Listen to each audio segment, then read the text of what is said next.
let's try Vimto. So apparently this is a syrup that's popular in Saudi and the UK. I honestly thought this was the same thing as Rooh-Afza, and Rooh-Afza is a popular rose syrup in Pakistan, but apparently it's not. This, I believe, is made from a mix of berries.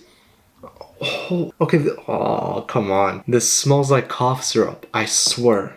No, I was kind of looking forward to this, but if something smells like cough syrup, are you actually going to enjoy it? It honestly seems like Vimto and cough syrup have the same artificial flavor distributor. Okay, so Rooh-Afza is already winning on smell. So let's pour some in here, and now let's add some water. Oh, this even looks like cough syrup. Give this a mix.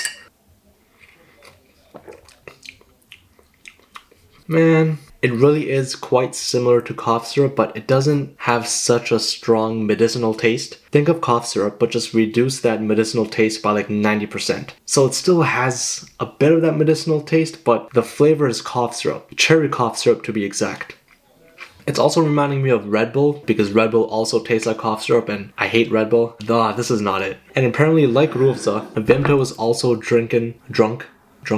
People also drink this when they break their fast during Ramadan.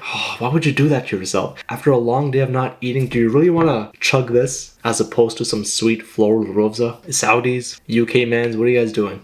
Not impressed. I'm giving this like, cough syrup is like a 1.3 out of 10. Red Bull is maybe a 1.9 out of 10. I'm giving this guy like a 2.4 out of 10.